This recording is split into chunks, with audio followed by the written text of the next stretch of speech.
Okay, ಇನ್ನು ಈ ನೀರನ್ನು ಪೋಲಾಗ್ತಾ ಇರತಕ್ಕಂಥ ನೀರನ್ನು ಯಾವುದಾದ್ರೂ ಬೇರೆ ರೂಪದಲ್ಲಿ ನಾವು ತಡೆ ಹಿಡಿಬಹುದಾಗಿತ್ತಾ, ಬಳಸ್ಕೋಬಹುದಾಗಿತ್ತಾ ಅಂತಕ್ಕಂಥ ಒಂದು ಪ್ರಶ್ನೆ. ಯಾಕೆಂದರೆ ಈ ಸರ್ತಿ ಅವಧಿಗೆ ಮುಂಚಿತವಾಗಿಯೇ ತುಂಗಭದ್ರಾ ಜಲಾಶಯ ಭರ್ತಿಯಾಗಿದೆ. 20 ದಿನಗಳ ಅವಧಿಯಲ್ಲಿ 115 TMC ನೀರು ವ್ಯರ್ಥವಾಗಿದೆ. ಅಂದರೆ ಈ ಗೇಟ್ ಮುರಿಯೋದಕ್ಕೂ ಮೊದಲೇ ಡ್ಯಾಮ್ ತುಂಬಿದ್ರಿಂದ ಬಿಟ್ಟರಲ್ಲ, ಎಲ್ಲ ಸೇರಿ 115 TMC ಹೋಗಿದೆ. ಈಗ ಸದ್ಯಕ್ಕೆ ದುರಸ್ತಿ ಹಿನ್ನೆಲೆಯಲ್ಲಿ 50ರಿಂದ 60 TMC ನೀರು ಕೂಡ ವ್ಯರ್ಥವಾಗ್ತಾ ಇದೆ.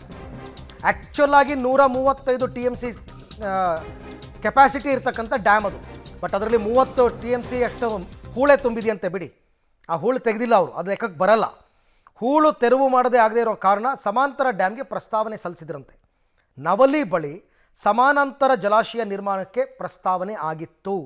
ಒಂದು ವೇಳೆ ಅದೇನಾದರೂ ಕಾರ್ಯರೂಪಕ್ಕೆ ಬಂದಿದ್ದರೆ ಈ ನೀರನ್ನು ನವಲಿ ಹತ್ತಿರ ಹಿಡಿದಿಟ್ಕೋಬೋದಾಗಿತ್ತು. 5100 ಕೋಟಿ ರೂಪಾಯಿನ ಪ್ರಾಜೆಕ್ಟ್ ಇದು. ನವಲಿ ಹತ್ತಿರ ಇನ್ನೊಂದು ಡ್ಯಾಮ್ ನಿರ್ಮಾಣ ಮಾಡೋಣ ಅಂತ. ಆಮೇಲೆ ಈ ಮೇಕೆದಾಟು ಥರ ಅದಕ್ಕೆ ಯಾರೂ ಅಬ್ಜೆಕ್ಷನ್ ಹಾಕಿರಲಿಲ್ಲ. ಇನ್ಫ್ಯಾಕ್ಟ್ ತೆಲಂಗಾಣ, ಆಂಧ್ರದವರು ಓಕೆ ಎಂದಿದ್ರು.